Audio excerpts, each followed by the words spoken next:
query the transactions which are already available inside the blockchain network. Let's jump into the VS Code. Yeah, so in the app.js there is a one route that is at line number 162. You can see app.get, and we're providing the slash channels, channel name, slash chain code name, and we are getting some parameters here.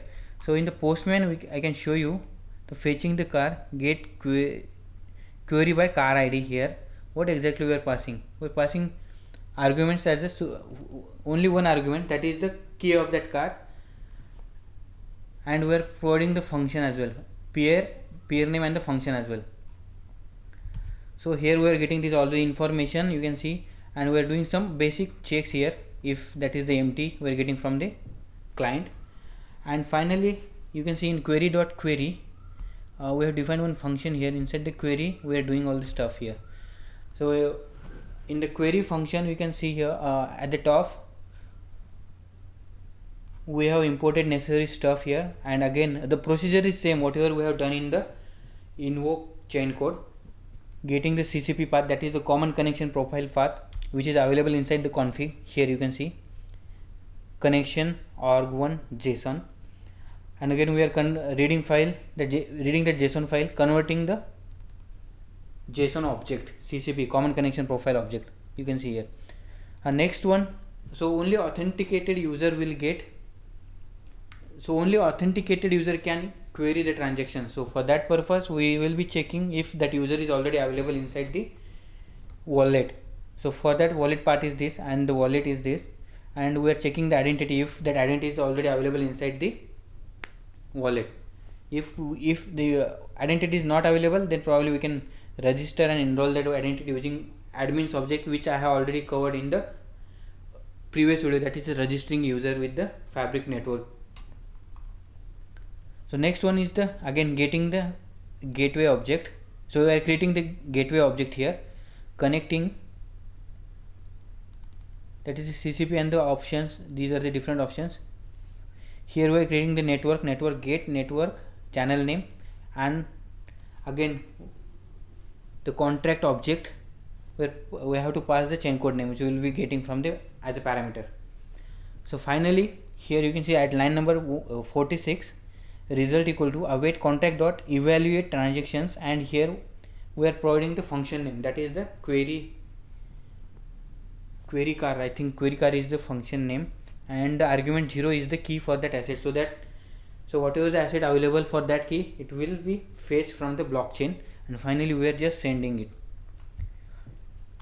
Yeah, so let's do it from the Postman.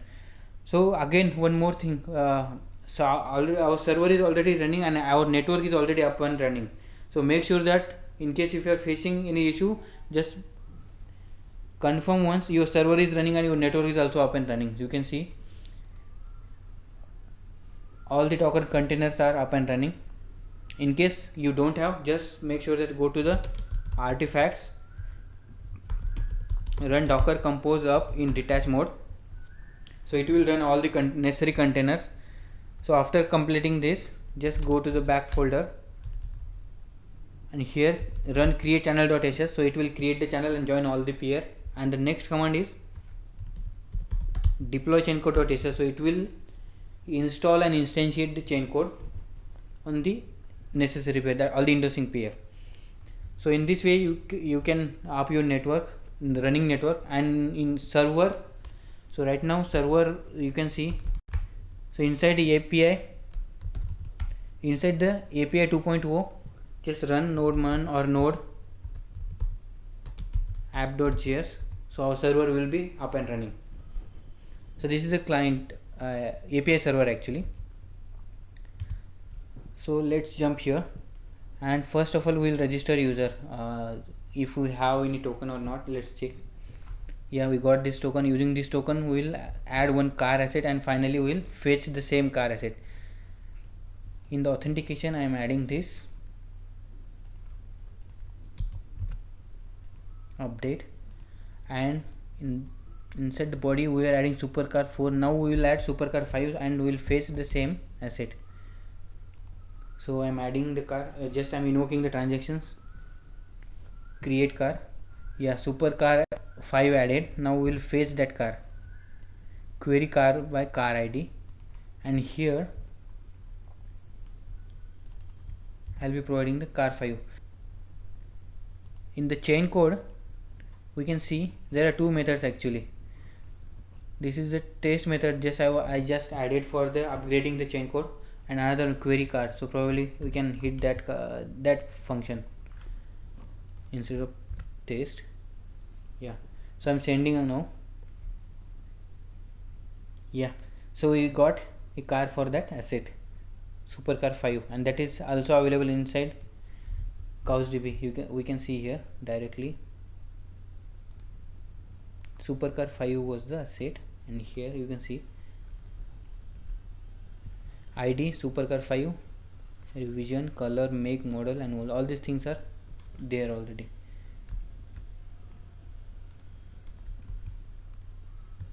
So in this way we can implement the query transaction as well in using Fabric Network SDK, and that is the only SDK recommended for the creating the client APIs for the application. So you can interact with the blockchain network using this Fabric Network SDK. That's it for this video. In case if you are new here, just like this video and subscribe the channel. In case if you are facing any issue, just let me know in the comment section, so I will try to help you. Thank you so much for watching. Stay tuned for the more update.